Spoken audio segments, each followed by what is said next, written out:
Oh, man. What's going on, deities? Happy Friday. Hope everyone is having a great week. Welcome to another edition of Titan Talk. I'm Isiah Kilgoon with me today, and we are going to be going over a lot of stuff coming in our upcoming Open Beta 4 update, which is planned for, drumroll, release on Monday, right? Monday Kilgoon? morning, yeah, bright and early. I think currently we are targeting 7 o'clock Eastern time Monday morning. Things can and do change in the world of game development. We are not one of those locked in stone kind of developers, which you know if you have watched this show. Yep. So we are currently targeting Monday morning for OB4.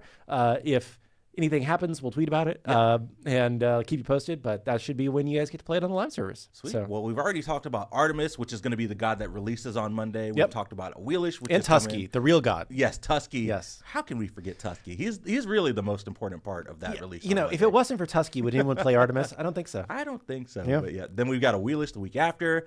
We talked about Thor's aspect, which is going to be live on Monday. A bunch of new items. Yeah, Thunderstruck for sure. It's going to be really sick. So today we kind of talked about it earlier on in the week, but we do have a lot of balance changes and a lot of other cool stuff in the update as well. So we just wanted to take some time and go through the full patch notes. Yeah, so kind of a let's read through the patch notes together kind of show. I believe they are live on Smite2.com. Yes, they are live if you on just want Smite2.com. to read them yourself and not watch us, but I think it's more fun to do it together. Oh, yeah, why not? Let's hang out and Let's read have a some patch group notes. reading session, you know?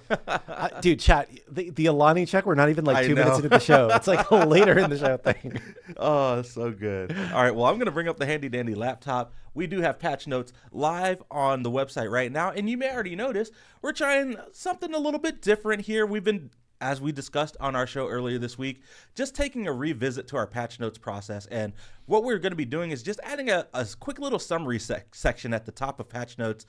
Hey, if you just want to get the quick and dirty of all the cool new stuff in the update, we've got a quick summary here to talk about all the new things. And then if you want all the in-depth stuff, of course, all that info is down a little bit lower. Yeah, shout out Isiah and Radar, I believe, put this together and came up with this new format. And if we don't like it, then we can always do something different. Absolutely. Very similarly, if you watched the YouTube VOD of this from a day or two ago, we tried something new where we ran it through some editing software that took out all the pauses that apparently we have like 6 minutes of pauses in the show or something. And I think it probably wasn't very good. Didn't really help the flow. It just kind of made it feel different. So not going to be doing that for the next one, but we'll keep trying things, right? That's kind of what we do. Exactly. Cool. All right. Well, let's scroll through. We've got the summary here. Lermy wants bullet points. See, that's great feedback. Maybe we should put some bullet points in this section next time. Bullet points. Hey, I'm adding it to the list. Thanks for the feedback, Lermy. So first up, we've got new gods. Artemis live with the update on Monday, of course. We already went through her kit and all of her +1, so not going to spend a whole lot of time here, but kind of the TLDR, new +1 on the passive. Artemis can detect enemies in stealth grass, which is cool. Transgressor's Fate, we added some motion to the enemy version of the trap to make them easier to see. Vengeful Assault, new +1 while the buff is active. If you're hitting those gods with basic attacks, you get the opportunity to refresh the buff and extend it. You can go infinite if you're good enough. You're hitting your basics, so super excited to see how long people can keep a Transgressor's Fate buff active. And if you have Dagger of Frenzy and you're keeping that going, and then your Dagger of Frenzy's resetting, it's just infinite super fast. Cool. And then Artemis launching with an aspect of this is the one that kind of tweaks her traps and makes her a little bit more ability focused, but she loses out on some of that highlight CC that she gets from the traps. Yeah, and I think like this isn't like set in stone, but probably not going to be shipping aspects with gods in the future. Probably have them follow a little bit later. Generally, we think it's kind of more interesting to come back to the god a week or two later after people have had a chance to experience the normal version than drop them both at the same time. So as you'll notice, Wheelish does not have an aspect, but I'm getting ahead of myself. The Transgressor Fate, what's it, the aspect of the hunt? I think aspect of the wild, that was so close. Is pretty neat. It's a very different playstyle for her. If you just want to be more, I'm a damagey person and less CCE, it is a very valid approach. Yep. Cool. And then a Wheelish up next, planned for release on March 3rd, a week after Artemis. Of course, she got that nice new visual update that the community seems to be really digging. She's got a new +1 on her passive. The duration of the buff is increased by 2 seconds if triggered by Summon Suku. So if you're using Suku to get active, you get a little bit extra uptime on that buff from the passive. Moonlight Charge, the +1 on that, you can use that ability 3 while you're on Suku. Yep. That way you've got, access to a quicker knockup. You don't have to cancel that ability.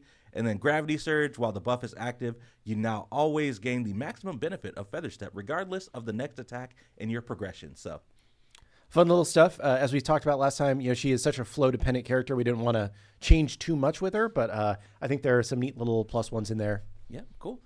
We talked about all the skins coming, but as a reminder, we've got a slew of classic and cross-gen skins, as well as a Divine Legacy skin coming into the Battleground.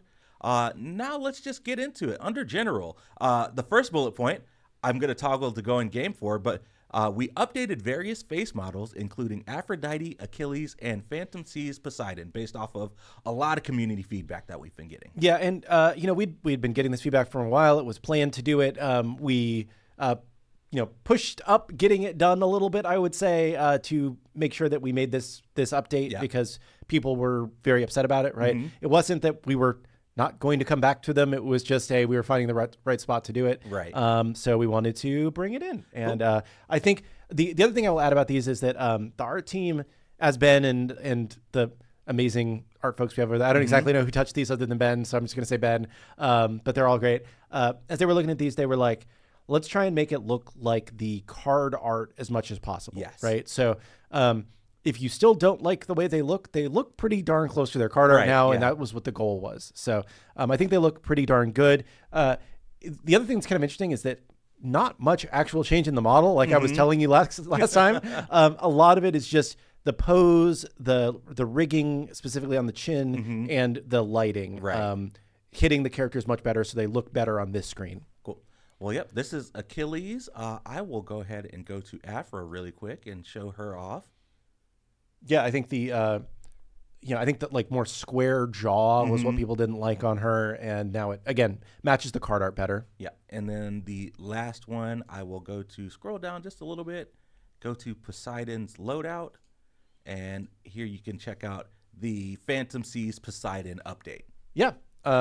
I think that face looks almost identical to the card art, which is the goal always, right? It's, we want the card art to represent the thing that you are buying, right? It shouldn't be something drastically different. We aren't trying to mislead. And over the years, we've had to learn kind of some, like when we have tried to do interesting artistic things with the art, sometimes it becomes unintentionally misleading. Right. Like there's one, I think it's a Hades skin for Smite 1 where he's crouched over like a green vat cauldron of something. Yeah. And the lighting coming off of that makes the character green in the card art. And then people buy the skin and they're like, this skin isn't green. What the hell? I'm cheated. And it's like, but that's the lighting from the world. Yep. So we have learned our lessons over the years, and we will continue to learn that lesson. For sure. All right. I'm gonna bring us back to patch notes here. Under General, Assault mode has been changed. Check out the details in the gameplay section, but we've got a pretty exciting Assault feature that we'll get to in just a second. I'm going to answer one thing here. Go for it. Why is Poseidon's beard still floating in the air? This is actually an intentional thing about Poseidon from when he was first created, that it was supposed to look like his beard was floating underwater because he was a god of being underwater. Right, so it's not supposed to be like it's floating. It is floating in the air, but it was supposed to be like an underwater beard physics kind of thing. So it's kind of core to the character, even though he's not actually underwater here. Right. So. Yep. We'll get to the Assault stuff in just a second, but I will answer one more question. Yeah, sorry. go for it. Is there any reason why we do updates at the start of the week and not going into a weekend like on Thursday or Friday? We have done updates later in the week previously, but it is much harder for the dev team to release something on Thursday or Friday because then we're almost certainly working through the weekend to address anything that could go wrong with the update. Whereas it's much better for us to release something on a Monday or a Tuesday, and then everybody's in office. Everybody can fix it. Cool. Where was I? Thor's aspect of Thunderstruck. Yes. Sorry. Be in this update. Showed that off on our was it our Monday show? So again, trading out some of that damage for some more CC and utility. Next up, it's very fun. Yeah. I think. Obviously Artemis is cool, Wheelish is cool, but I think this aspect might be my favorite thing in the update. Yeah. It's like I like playing tankier characters as just like my play style, and this like speaks to me. It gives me like a new option for solo or support. Yeah. Under General, 2 new chests are now available in the store. There's a Classic Skins chest that contains 8 Classic Skins and a new chaos chest that contains 15 kind of dark, fiery, supernatural skins. So we talked about it a little bit on one of our shows earlier, but do have a couple chests making their way into the update in OB4. Yep, and I believe the classic chest can be rolled with 100% legacy gems, and the chaos chest can be rolled with 50% legacy gems. Yes. So again, trying to give you things that you can spend your legacy gems on and get good content. Absolutely. All right, moving on to UI, we have the new featured store to showcase new skins released with each patch in one convenient location. Yeah, and this isn't saying that there are going to be 8 skins in every update by any means. We'll probably also cycle through things that are on sale here. So if it maybe isn't just brand new, but things that maybe are worth taking a look at that day. If you're looking for something to buy, here's what's new or here's what's on sale. It's a pretty straightforward, simple page. It's not too fancy, but we think it gets the job done. Yeah. Next, under UI, we added a scoreboard quality of life change that allows players to read each god's abilities by selecting their portrait. Yes. We got feedback from a lot of new players that not going into a game, getting killed by somebody, and then being like, I have no idea what they just did to me and how to counterplay it to avoid that happening to me again was a big detractor.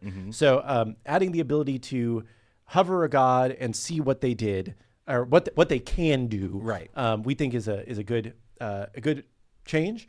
Also, while we're looking at that screen, I don't know if we actually called it out in the patch notes, but we also added an icon that shows you what kind of damage each god deals. I see it. This was something that our TitanTalk folks asked for, and it was a good ask, and it was super easy to get in, which is my favorite kind of ask. Oh, absolutely. I love it when people are like, man, it would be great if you guys did this. And I ask somebody, they're like, yeah, it'll take me like 20 minutes. Easy, That's easy.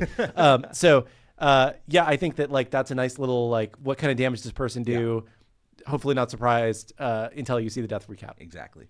All right. Another feature that has been asked for on TitanTalk a lot is the God page now has the ability to toggle through multiple abilities. So if you've got Mordred Ultimate, for example, that has multiple versions, you are now able to click and toggle through each version to look at it on the God page without having to go inside practice. Yes. This was a really annoying one. We initially got this tab. The team did a good job with it. I'm not saying anything bad about it, but it came in pretty quickly so that we could have it for the first alpha test, I think. And we just haven't had a lot of time to go back to it because there's so many priorities for the UI team. Yeah. But this is a big one that we really needed to get in. So, big benefit. There was also a question, for the hovering over ability stuff, does it consider there was 2 questions. One of them was like, does it show the aspect if they have an aspect equipped? I believe it does update the text if they have an aspect equipped. The other one was, does it consider the equipped items? I think that it does, but I'm not sure. So that one I'm not positive about, but we can take a look. Yeah, cool. And then the last one under UI is jump stamps can now be seen on raised pedestals on the God page. Yeah, basically, I think this only applies to Donzaburo, but you can now our see short king, you Yes. know. Cool. Under gameplay, let's start getting into some nitty-gritty changes here. The Titan up first. The Titan's basic attack cleave no longer hits Minotaurs, and we've reduced the damage versus Minotaurs coefficient by 30%. Yes. Minotaurs are supposed to help you push and end the game. Some people, sometimes they've been too strong. I'm not gonna lie about that. But the point of it is, it can be really hard to push and end a game of Smite because wave clear is so strong in Smite. Yeah, and we need something like Minotaurs to help you push for it. So this should help that to happen. Making it a little bit harder to clear Titans or to clear Minotaurs. And then along with Minotaurs, they will now try to get close and use melee attacks against enemy Titans. So again, Arena up next. The Primal Blue buff now grants 5 MP per second and 20 CDR in the Arena mode. Huge one. So in Arena previously, everybody was like, blue buff is useless. There is no need for 5 mana regen because I just go back to base. Yeah. And it now will give you CDR, which is something Arena mains have been asking for. So hopefully you guys will pick up blue buff now and actually prioritize it. Cool. All right, let's talk about the big new Assault 20 feature. CDR, damn. Yeah, it's a lot of CDR. You should pick it up. It's good. Yeah. Assault getting a pretty significant change in OB4. We've talked about it, kind of teased it on TitanTalk, but we're introducing the team bench in Assault. So Kilgoon, you want to walk us through what this is? Yeah, so the fun of Assault is that it is random. The annoying bit about Assault is when your teammate rerolls the god that they randomly got when that was the god that you wanted to play. So now you're going to have the ability to play that god. So once a player rerolls a god, the god that they rerolled away from is put onto the team bench, which is basically a selection of gods that you can just click to switch your god to. You can freely swap to any god that's there. There are some specific kind of rules about how it works. I think it's easier to see in practice than it is to talk about. But the TLDR is, just you can pick any god that has been re-rolled away from by your teammates. There are also some specific rules, so you shouldn't ever get two healers. So if a healer's been rolled the first time, they won't be re-rolled. Right. And I believe... I'm trying to think if there's any other special rules. Two people can't select the same god, same as it was previously. But yeah, it's an interesting feature. We think it's fun, and it should make people a little bit less scared to go into Assault because there's someone that you maybe will have some interest in playing. Right. Yeah. The thing we're going to keep our eye on is making sure that this is still enough randomness and it still feels assaulty. Yeah. This is a first out of this. We might change it more in the future. But yeah, it's if people don't use rerolls, then you don't get to benefit from this. Yeah, that's true. Sometimes people might not reroll because if you don't if you reroll, then somebody can pick the thing that you rerolled away from. And if you want to get the thing that you've got the first time, then maybe it's better not to reroll. Right. Yeah. It can get confusing, but I think it's a fun system, and I'm excited to see how people react to it in the wild. Yeah. I feel like there was one other thing about about the bench that I was going to say, but I don't remember what it was now. So I guess it's not that important. Cool. Well, we'll just keep moving along. And if you remember it, hey, we'll come back to it. Oh, I remember what I was going to say. There we go. The UI is definitely workable. I think that there may be some issues that you may run into occasionally. Please let us know if you do. Yep. This came in relatively hot for this update, and we've definitely tested it, but there are maybe some edge cases that we haven't seen because of the randomness and whatnot. So please let us know if you see any issues. Yeah. All right, last up under gameplay, again, a thing that was brought up on TitanTalk, jump stamps are no longer visible through Fog of War. So yes, if you got a jump stamp equipped, it's no longer a pay to lose. Yeah, thanks TitanTalk chat. Right. We heard that and we fixed it. Cool. All right, moving on to Conquest. I will also, did we skip the other balance changes for Assault? Or did we talk about those? The last two lines there? Oh, there we go. Yeah. So just real quick, basically, once the game gets past 10 minutes, death timers will start to be longer, right? So Assault was dragging on a little bit too long, we felt like. It might be too short right now with these changes, but we thought it was better to swing too far past it the other way. Right, yeah. See how it feels, and then go from there. Cool. All right. Now we can move on to Conquest. And Kilgoon, I know you talked with some of our level design crew because there are a lot of changes here. I'll wait for you to bring up the notes. Okay. And we'll get right into it. Yeah, so specifically about this first point is what I have the most notes about. So I'm going to read the thing first, and then I'm going to say what it is. So cool. The base reward for a player kill has been increased from 50 to 130 experience.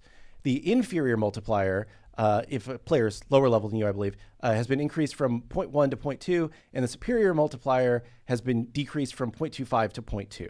Yeah. What does this mean? And why did we do this? Okay, so the first half is that players who got a lot of kills weren't rewarded well enough for their efforts.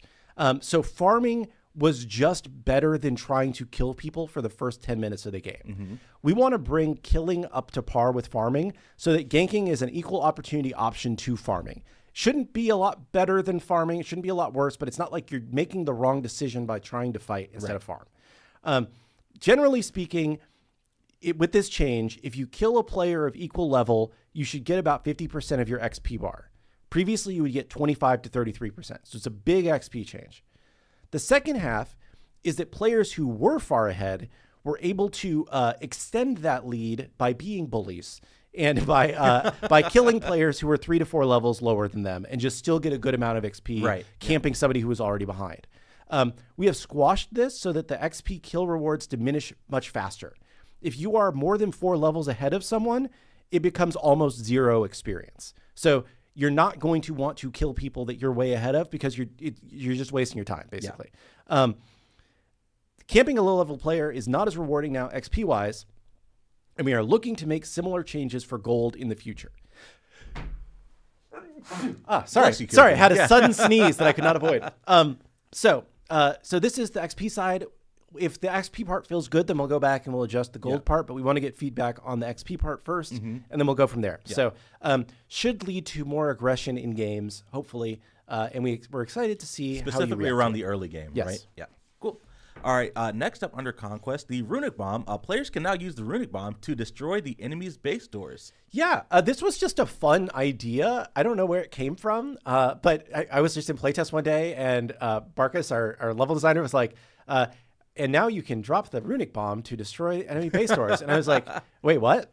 I don't know how often it's going to come up in actual gameplay, but it's a neat other option for using the bomb. If they're destroyed, they are permanently destroyed. They don't come back. So have fun. Play with it. Cool. All right. Next up, the Obsidian Dagger. We increase the duration of the damage buff from 6 to 9 seconds when used without reviving. Yeah. If you timed it wrong, or if you wanted to use it just at full health to get the bonus attack speed and stuff, now you actually get some benefit, better benefit from it, right? It shouldn't. I think the goal with this is that you should try and time it to use for the revive. But if you aren't confident doing that, or if you're just like, I'm sitting in the back free casting and we just need to win this fight, and I don't want to hold it anymore, you can use it and get some benefit out of it. Cool. All right. Tower bounties up next.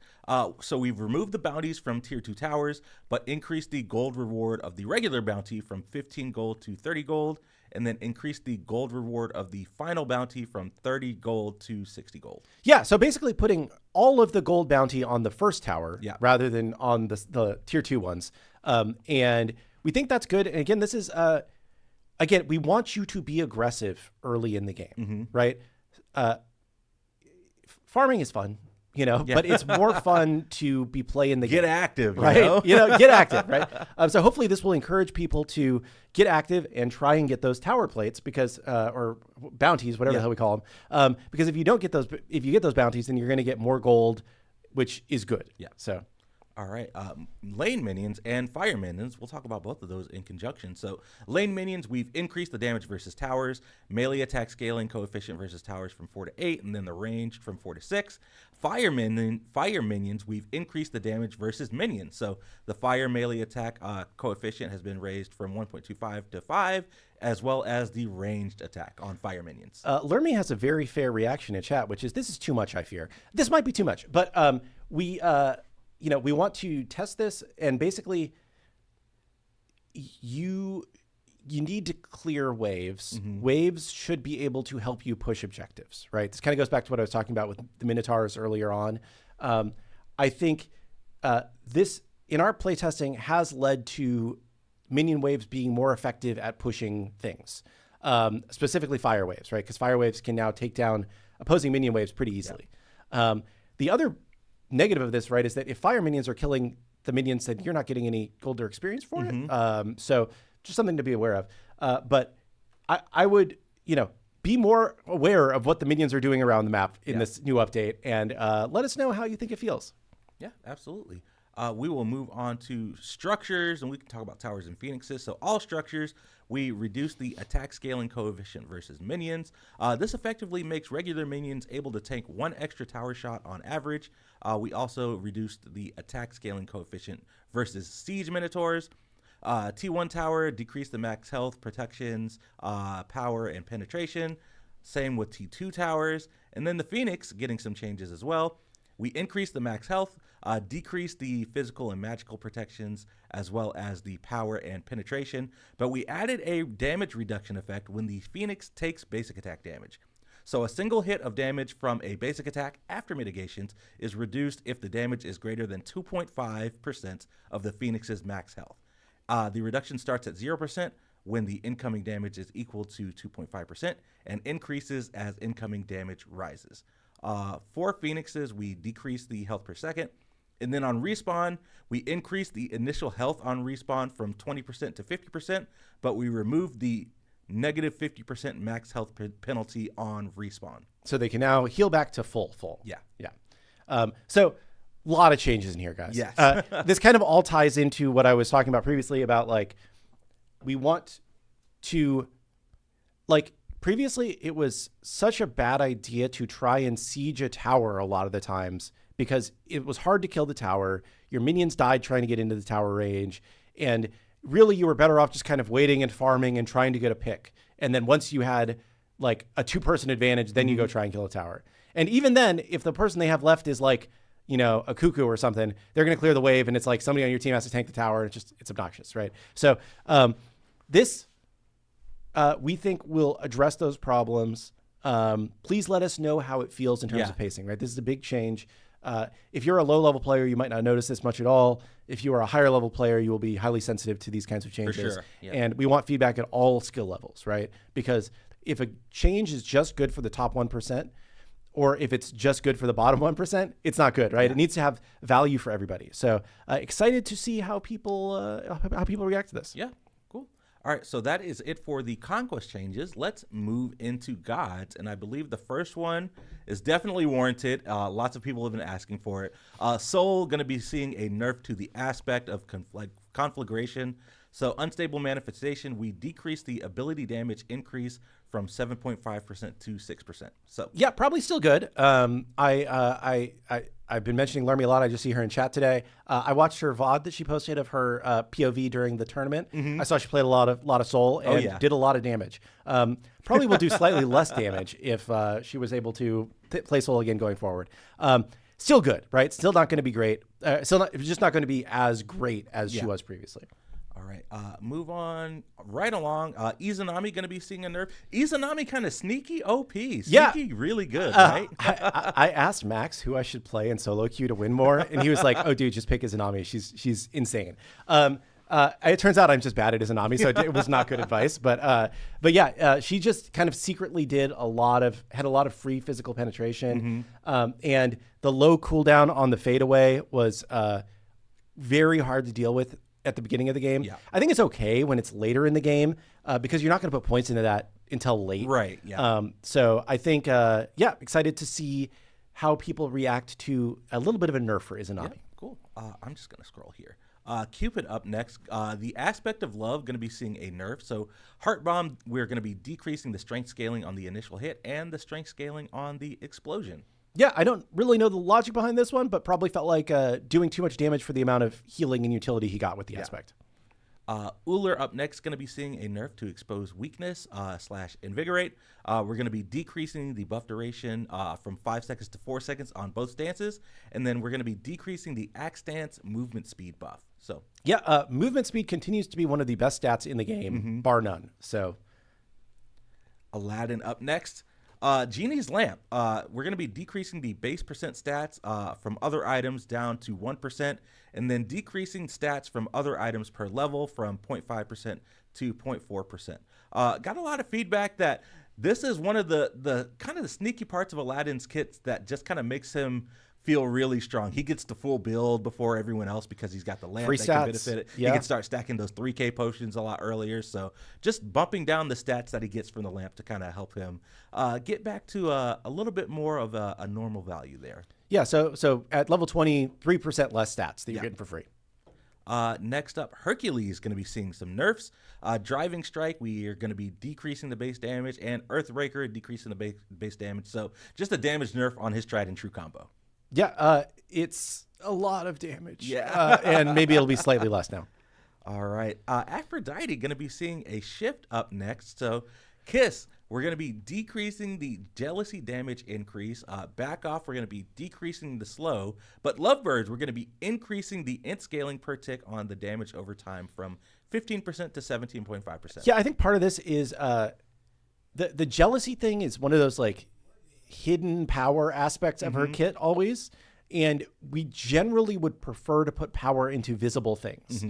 So better for the Lovebirds to just deal more damage so you can see I cast Lovebirds, they do things, and I need to manage my Kiss jealousy aggro so that I am giving the right person 15% extra damage, you know? Odin up next. Haven't seen a whole lot of Odin in Smite 2 recently. He's still good, by the way, but apparently not good enough because we're buffing him. Yeah, he's going to be seeing some buffs here. So Lunge going to be increasing the base damage. Gungnir's Might increasing the pulse damage. And then Ring of Spears decreasing that cooldown. Yeah, and if I recall correctly, his ult still kills healing inside of it in Smite 2, right? Yeah. So if you don't like the healing meta, then play Odin. Yeah, there you go. Get that 100% anti-heal off the ultimate on a much lower cooldown now. So Bacchus up next. Bacchus was really strong in the early days of Smite 2. Got some nerfs, now kind of underperforming. So he's going to be getting a buff here to Chug, going to be increasing the heal, and then Belch of the Gods, increasing the damage per tick. I still win a lot on Bacchus, so I will just win more on Bacchus now. There you go.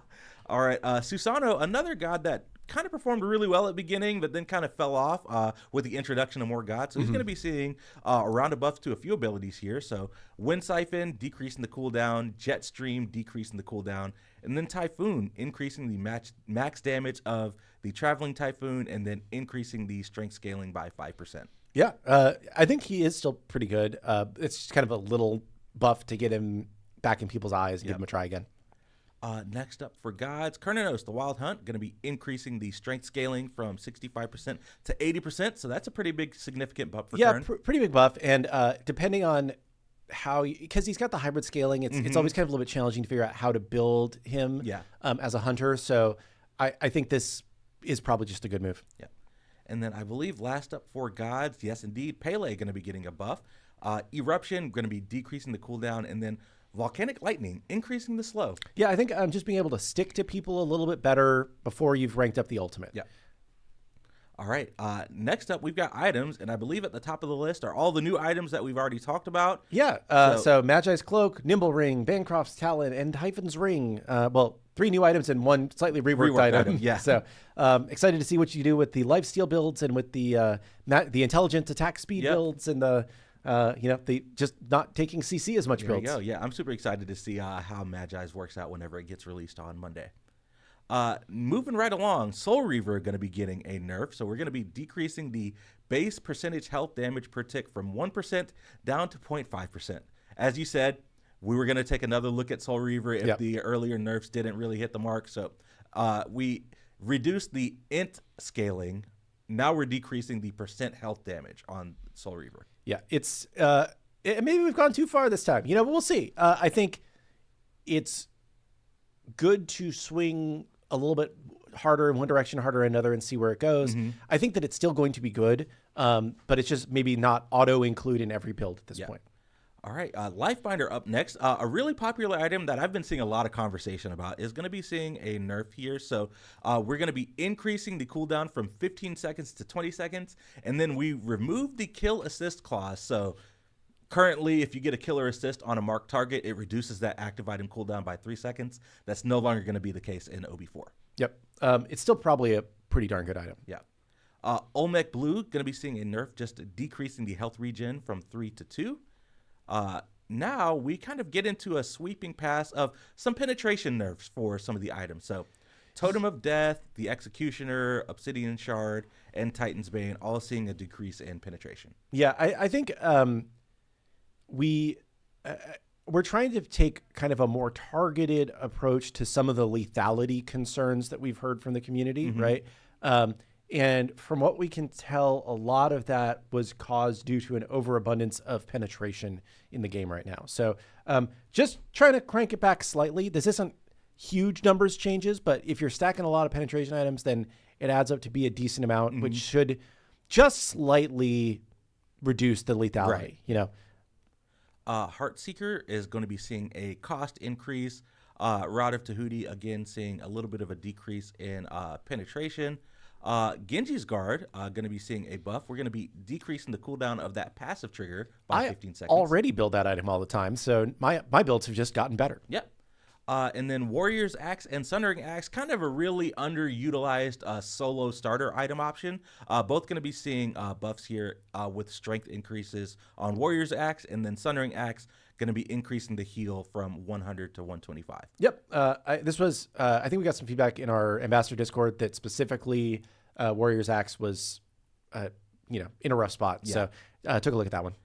Bumba's Cudgel going to be decreasing the true damage on after ability casting ability trigger from 20 down to 10. Leather Cow going to be seeing a buff with an increase to strength. The Reaper going to be getting a buff with a strength increase. And then we move on to buffing some of the anti-heal options here. So Divine Ruin, Brawler's Ruin, and Learning and Bow all going to be getting an increase in the duration of the healing reduction debuff from 4 seconds to 6 seconds. So yes, you've got that anti-heal procced on them for just a little bit longer. Yeah, I think we got a lot of feedback that our anti-heal items weren't good enough. Mm-hmm. They still might not be good enough, but at least it will stick around longer, right? So it's less... if you do manage to hit somebody when you have one of these items or, get them in the field effect, then it will have more... It will last for longer. Yeah. So... and then Learning and Bow also has a couple of other changes. So enemies hit by this have their HP shields reduced by 50%. So adding some anti-shielding options and utilities onto that item. And then we increase the projectile range from 8.8 to 10.5. So it matches the current targeters that it's using. So should feel a whole lot better on Learning and Bow. And then Pharaoh's Curse also getting some anti-shielding in it as well. So enemies hit by this have their HP shields reduced by 50%. Yeah, anti-shielding. So now you can build Shield Splitter or you can build Pharaoh's Curse, which I think Pharaoh's Curse was already good. So now it's even better. Cool. All right. That is it for item balance. We can go through bug fixes. Yeah, really quick. guys, let's just pause for 1 second and appreciate how much shit is in this update. It's been 2 weeks since our last update, and look at the amount of stuff that we've got in here, guys. So I shout out to the team, man. This absolutely. Everybody's still killing it. We're doing, I think, really great work. We're all working our butts off to make Smite 2 amazing, and I am happy with all the great stuff that made it in. Cool. So bug fixes, quality of life up first. These bug fixes are going to be in the update on Monday. We updated console cursor pings speed to be faster, similar to Smite 1. Yeah, I believe that's if you're moving the cursor on the map, it was really slow. Yeah. So it should be a little faster now. Vulcan lobby effects now play on the backpack instead of the ground. Global emotes should no longer show up pixelated. That way you can show off those super cool global emotes you're getting with those attention passes. Zeus Ultimate VFX have been updated to have better visibility for airborne players such as Rama aiming in his ultimate. I saw that. I think it was a Reddit post where somebody's like, I have found the counter to Rama. A hard counter, It was a little too good, yeah. So that's affecting base Zeus and all of his skins. And then we bumped up the opacity on Amaterasu's skins for her passive glow aura effects, just so it's more easily apparent that she's got one of those active. Yep. For Conquest, we improved Naga Soldier's ability to target jungle bosses. We fixed the Fire Giant Ember's respawn timer getting canceled if a player stood in the same location as its new spawn location. That's an interesting one. I love some of these weird bugs. I know. And then we fixed Jungle Waypoint Assistant pointing to the wrong location on the minimap. I noticed that the other day. I noticed another bug the other day. I don't know if it's going to get fixed for this, but I was playing Achilles, and I noticed that I can't change my armor the first time you spawn into a level unless you leave the fountain and re-enter it. I was annoyed by that, but we're gonna fix that. All right. For Assault, we fixed meditation healing other players based on the caster's missing health and mana. And then for Gods, Aladdin, we fixed an issue where he could wall run outside of his lamp bounds and become stuck. So you're staying in that lamp if you pull somebody in. Yep. New WoW, we fixed clay soldiers targeting jungle wisps. That's a funny one. They were just running around chasing the wisps. Yeah. We fixed minion stealth aggro when fighting the pyromancer as well. And then Danzaburo, we fixed the VO ability lines on his party animal skin using default voice. Rama, we fixed his weapon glow being seen from out of relevancy. Ra, we fixed Polynomicon not always proccing on his first ability used. Ul fixed an issue with bladed arrow not passing through player-made walls or geometry. Hecate, we fixed an issue with her lunar hex skin where her cape would go crazy. I love that. It was just crazy cape. It's fixed now. Yep. And then Mordred, we fixed an issue where if two Mordreds ulted each other near a wall, one would become stuck. And then last up under bug fixes, UI fixed an issue in the end of match lobby screen for Joust and Duel always showing a 5v5 layout instead of 1v1 or 3v3. Fixed an issue where the pause UI would become hidden behind the store during pauses. We fixed an issue where the in-game settings menu would block player movement when it was open. This should now match Smite 1 parity. So we got a lot of feedback on that in some of our earlier shows, so that should be fixed up. And then last, under UI, we fixed issues where item store prices were resetting in the all items view from toggling filters. And then under art, we added tower area radius structures to Conquest and Assault. Yeah, I think it's kind of like the pads on the ground are updated. Yeah, those little circles, just to make sure that, hey, this is the tower area. If you stand in it, it's going to be dangerous. So, well, that is it for Open Beta 4 patch. A lot of stuff. Like you said, a lot. Coming out Monday morning, 7 a.m. Eastern time, if all goes well. So fingers crossed. Yeah, we're working to get the update out on Monday. So super excited. Yeah, so we're working on it, and we'll see you guys in the battlefield on Monday, and all weekend long too if you hit the queues. So. Yeah, cool. And then I had one more bug fix. It was just a solo thing that went out yesterday, but I did want to call it out. Yesterday we did fix an issue where Achilles was able to execute Titans and jungle bosses. So he was real good in ending games, a lot quicker than he should have been, but that has been fixed up. There was an incorrect flag on that ability or something. So yeah, he could execute the fire giant for a couple days, execute the Titan. We fixed that though. Yeah, so cool. All right, well, that is all for our kind of open beta patch notes recap. Again, those notes are live on smite2.com. If you are just now joining us, or you want to just check out the patch notes for yourself, want to review them, make some content, react to them, you can go to smite2.com and check them out. I will answer one question already because I see it. I believe this is the same person who filed the bug report and I've been emailing with, Brune Brew. Are there any updates about the South American server? It's very laggy. It's impossible to play without warp. We're investigating that. Thank you for the report. It appears that there may have been a routing change. So it's not actually our servers. It's the path that your internet takes to get to the servers, which is why using warp or a VPN fixes it, is that the routing is better using your VPN than the default. But it does seem like it's affected a lot of people in that region with the routing change. So we're investigating it and see if there's a way to fix it. The good/bad news is it's not our servers. But there is an issue. So we are looking into it. Cool. All right. Well, let's open up the floor for Q&A. Gosh, we only got about 20-ish minutes left. So, yeah, let's see if we can get some questions in before we hit the weekend and get ready for the patch on Monday. Ready for the weekend. Yeah, Baron's Aspect, not ready, will be in CB5. Next, OB5. OB5. Yes. Sorry, I'm forgetting what we're calling patches. Yes, not this update, the next update. Most likely. Yeah. Unless it gets pushed again. Thor ult landing icon. We were talking about this earlier today. I believe it may be tied to, on certain graphics settings, it appears earlier than others. So we are investigating that. But yeah, and I have it on my note to actually talk to the design crew and see. I've gotten a lot of feedback that maybe players like it like this, and maybe we shouldn't change it. Lermy says don't change it. Yeah. So. All right, let's see here. Idea, push to toggle mic. I believe that we support that already, but on console is just not mapped by default because there aren't a lot of buttons. But if there is a button that you would prefer to map it to, I would probably replace look at skills, so D-pad up. You can do that. Alex, you may know the answer to this. Are healers going to be added to the team bench when re-rolled? So the healer that you re-rolled away from would go to the team bench, but you will not re-roll into another healer, I believe is the way it works.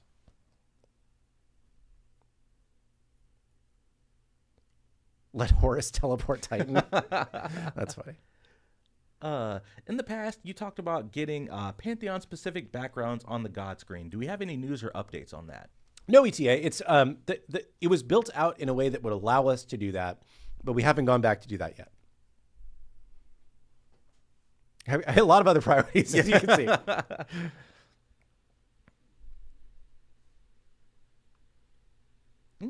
Speaking of positions, of potions, could we get a dual 3K potion that has both end-to-end strength but reduced in comparison to the single pots for your hybrid characters out there? I'm seeing it. Maybe. I haven't heard us talk about that internally, but it's something we could ask about. Bracket targeting is on our to-do list. I can't tell you exactly when it's going to come back, but we are aware of that. And 120 frames per second, we would love to do, but we're still working on optimizations to allow that. Let's see here. Hi, Isiah. For the Smite Discord, can we change the rules to be allowed to openly talk about data mining content? I think it can inspire creative conversation and excitement within the Discord community. It's something that we could definitely talk about. We've said a lot of times on the show, we're not doing any work to actively hide anything from data miners, but Yeah. I think as the official server, I'm not sure if it's the best place for it.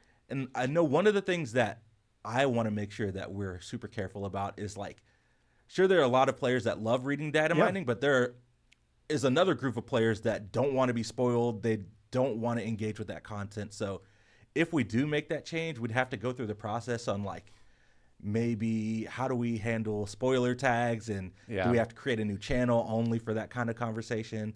And then again, it's a conversation, do we want to that we need to have with the devs and designers for that kind of conversation being okay in the Discord? Yeah. There's lots of different levers and things that need to be considered when we're talking about Yeah, that kind of stuff. and like the other problem with data mining is that it's always like it's an incomplete view of what we're trying to achieve, right? And I think the problem is when people talk about it in a definitive way of this is what's happening, this is what's coming, right? Because very frequently things can and do change during the course of development. The order of gods changes, the specific features are changing. You know, we're still working on locking in Bari's kit, right? And you know, things are changing there, right? Like so. The more people talk about it as though this is a thing that is happening, it's harder for us to balance that and get people to understand that like it's a process and these things can change. So that's our biggest concern about data mining, is that it can set the wrong expectations in the community. And then people are like, oh, well, we didn't get this thing that we heard you were for sure doing. And it's like, well, no, we were testing things, you know? So that's kind of our big, like a lot of what we try and do is like set expectations properly and then execute on those expectations. And we don't always succeed, but I think it's sometimes harder when certain things are data mined and those discussions happen. So anyway. Are you aware that when Achilles has his armor on, it looks like he has fewer frames when he's moving? I'd never heard that. Not. We can look at it. I'm gonna write it. Dun, dun, dun, dun. 2 times worshippers win. I believe we are planning to have an event for some point next week after the update goes live. So,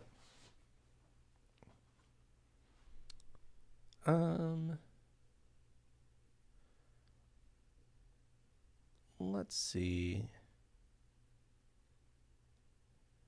Oh, this is an interesting one. Can we buy items without backporting? I mean, I assume that you want to be able to base. Yeah, you might want to be able to buy items out on the map. This is something that has been discussed a million times over the life of the game. We have done like the shop volumes that the secret shops. Secret shops. Yeah. In Smite 1.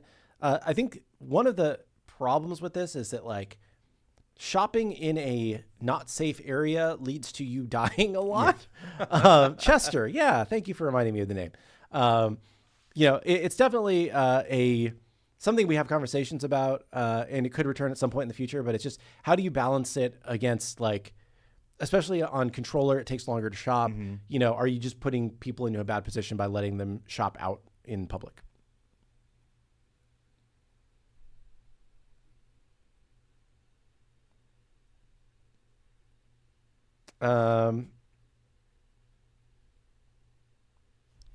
Let's see. Can we see new cosmetic types such as kill effects or recalls? At some point, we'll certainly add new cosmetic types, but I don't think there's any immediate plans. I think the only thing we've said is coming soon is music packs. Yes. So not in OB4, but shortly thereafter, we will have music packs make a return. Let's see. Seeing a question about adding more items to Smite 2. Yeah, I think the plan is to continue to add more. We've got 3 new items and a reworked item coming up in OB4, and the design team is going to continue to work on things like new items, new aspects, of course, porting gods. So every update, you can look forward to seeing a variety of those in any combination. Yeah, so basically, like, I think AJ has said we want to make sure we're shipping some combination of aspects and items every update. And it's what's the right balance. We're going to leave it up to the designers to see what they think is best in the moment.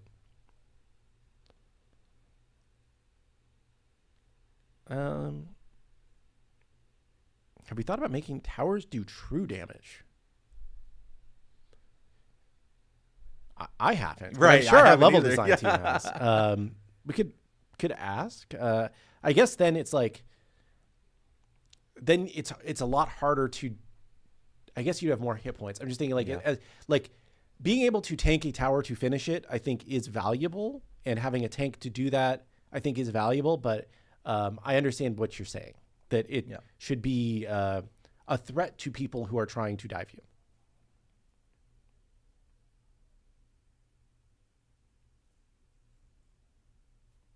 TitanTalk music in game. We do not own this music. We may actually have to change our music soon. Our license on that library of music is ending, so we may have to change our music soon. Enjoy it while you have it. Can we have a 90 frame rate cap option for in-game? You can set your frame rate cap, but I don't know if 90 is an option that you can select. I can ask. I don't know if it's there. I feel like there was another frame rate cap that people wanted, but I don't remember what the number was. If chat reminds me, I forget off the top of my head too. Add it to there my was message. another one that got requested. 60, 120, and 240 are what we can do now. Is that right? Oh, and people wanted 144 because there's a lot of 144 monitors. That's right. Okay. And 150. And okay. 150. Okay. I have written it down. I will ask if we can just add those. It's probably a quick one. Let's see here. Win HUD editor. Why don't you ask how? Yeah, how HUD editor? No. Hand 175, mine is 165. Maybe we just need to see if we can make this just a number. Just a custom input. Yeah. Okay. 165, 175. Okay. You guys have your weird monitors. No. What was the question? HUD editor. HUD editor. Yeah. Still on the roadmap. We're probably going to have some small version of it sooner than later, like in the next month or so, I would say. Just basically, like, the most important thing everybody says is I need to move my map and change the size of it. So maybe just like that is the first version, but we'll go from there. It may also be keyboard mouse only to start, because it, again, will be much quicker to get in if we just do that part first. Weekly question about when equip global option for jump stamps and borders. It's on the to-do list. It's on the to-do list. When using Danza, aspect clones go under the walls in the jungle, and the clones attack the wisps as well. Okay, so sounds like a bug report. Okay, so clones. Danza clones wisps. Yeah. Okay. Got it.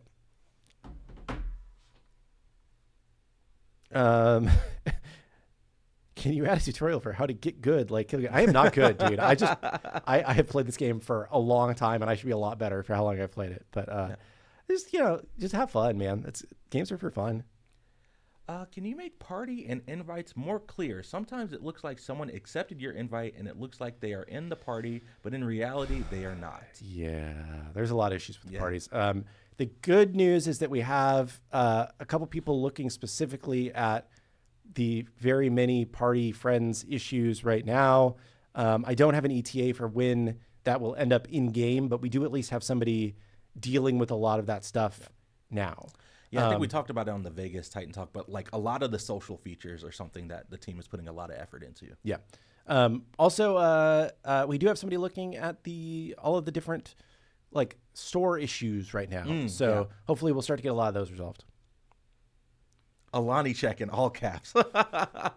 Is it time, Kilgoon? Yeah, I think it's time. All right. I've got the orange kiss. Pink slush there today. We go. Yeah. We got to talk and see if we can get we got to get some variety. sponsorship, dude. These guys get so much free advertising from us. I'm going to take a picture of that one. Take a picture of your Alani? No. There was a specific party bug on Xbox that was noted, where you can't invite Xbox friends via Xbox invite unless you close and relaunch the game. So I wanted to pass that along. Cool.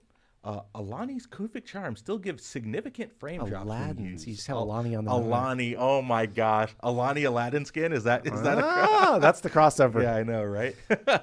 Sorry about that. But Aladdin's Kufik charms still give significant frame drops when used. Is there a fix for this in the works?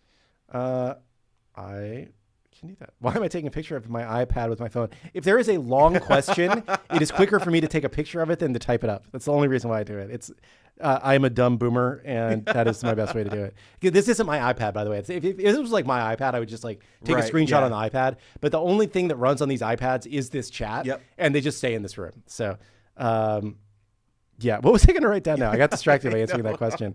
It was I don't remember. Oh, rip. I'll watch the VOD. I'll go back and get it. I'm sorry. Somebody is wishing for... the Kufik Charms. Aladdin Kufik Charms frame rate. Yeah. My phone wants to recorrect it to music. Yeah. Support doesn't get a buff from the Fire Giant if they just build protections. It just gives you strength, and most gladiators need intelligence. Could we find a way to give tanks intelligence? We're looking at tank stuff, I think is all I'll say right now. I don't really have much on that specific point. Sorry for the lack of an answer there. Can we get the option to set the order of our auto skill upgrade? That is theoretically part of the custom builds thing that we are working on. So that will be there, hopefully. Can we add suggested pro builds in game? Yes, that's part of the custom build thing that we were talking about. So yeah, we are working on that. It's lots of meetings on God Builder still ways chat over the last week. It's a big arc of work, but we're hoping to get it out to y'all soon. Yes, I put on a nicer shirt than usual today. I don't know. My wife was making fun of me as I left the house this morning. So we saw the Amanita Charn bug from if you get an auto build that has it. I believe we're actually updating all of the auto builds. I'm not sure if it's for OB4 or for the next update to remove all active items because we found that it's just like too overwhelming for new players to be presented with active items. So it's going to become to where if you want active items, you're going to need to custom build.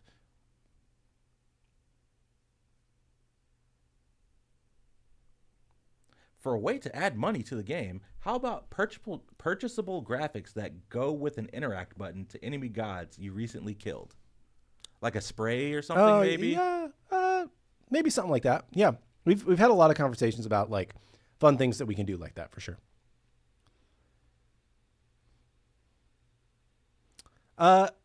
We are working on all the VXGs right now. I don't have the exact ETA, but those should be coming back soonish. Yes. We talked about them yesterday, and they're moving along. So those are in progress. Let's see. Any plans for more fleshed out custom game options / modifiers? Eventually, but not in the near term, I would say.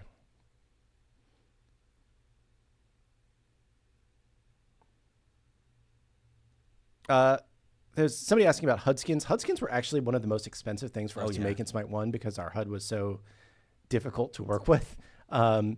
Theoretically, our HUD in Smite 2 is set up to allow that much more easily, but it still will probably be a little bit further down the road before we have HUD skins just because they will be a decent amount of work, and there are so many other UI things that we need to get done. Having the UI folks work on HUD skins versus things that would just make the game better feels like maybe the wrong choice right now. Cool. All right, Kilgoon, we're at 1:59, so it's time for one more question. Before we get to the weekend, you know, and get ready for Open Beta 4 on Monday. I'm excited. Ready for the weekend. Ready to try and maybe get a little bit of a midday nap. There you go. Yeah. Looking forward Nothing to like a good afternoon nap. Dude, you know? when you got two little ones in the house, like any second of sleep is just, it's a treasure. Oh, man. All right, cool. Let's see if I can find a good one in chat. Kellen says I can take naps here. Yeah. Will we have another flash test today? I'm not sure if Kabir's planning a flash test. Yeah, I'm not sure. I haven't heard anything. Yeah, not sure. I will answer another question that I can actually answer because I don't have the answer to that one. If there is a flash test, we'll post out on social media and the Discord and stuff.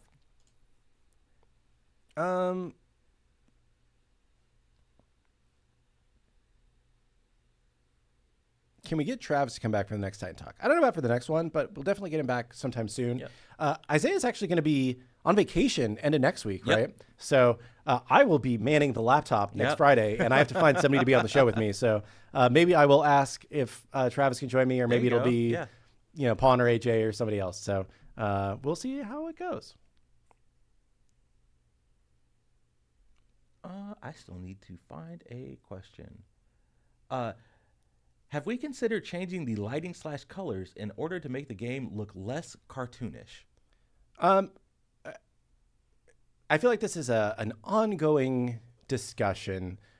Initially, the feedback was the game looked too realistic and not Smitey. Unreally. And the core of Smite is that sort of stylized approach. I think we will continually look at how we can improve the game, but I don't think that we have any intent to go back towards a more realistic approach like we were initially pursuing, because people did not like that. Overwhelmingly did not like that. So I think that there are things we can do to make the lighting better. There are things that we can do to, improve a lot of the aspects of the game. But I think in general, we do want to keep towards the more stylized approaches. Yeah. I think that stylized is just a better word than cartoony, because the game doesn't look like a cartoon. Right. Yeah. But it doesn't look realistic. Right. So it's like, what's the word? I think stylized. Stylized. Travis has thrown around painterly. Painterly is a good one. Yes. So, So we'll kind of keep going down that path and see if we can continue to make the game better there. Sweet. All right. Well, I think we both got our questions out of the way. Yeah. Chat, thanks so much for joining us for our Friday edition of Titan Talk this week. Hope everyone has a great weekend. Hope everyone is looking forward to Open Beta 4 launching on Monday. Again, those patch notes are available for you on smite2.com if you want to go and check out everything headed your way onto the battleground. But until then, hope everyone has a great rest of the day, great rest of the weekend, and a great Open Beta 4 launch when we release on Monday around 7 a.m., right, Kilgoon? Yeah, it should be around 7 a.m. Eastern. So we'll see you on the battlegrounds. I would say, I believe this servers will probably go down at 7. I don't know when they'll come back. So if you're there hitting load in at 7, it may be a little while. Maybe a little bit after that. Yeah, I think in terms of our timeline, unless when it goes live time, that's probably around 8 or 9. I would guess it actually goes live, but we'll see. All right, cool. Well, chat, thanks so much for tuning in and joining us. We will catch you all on the Battleground of the Gods in Smite 2. Until next week, peace.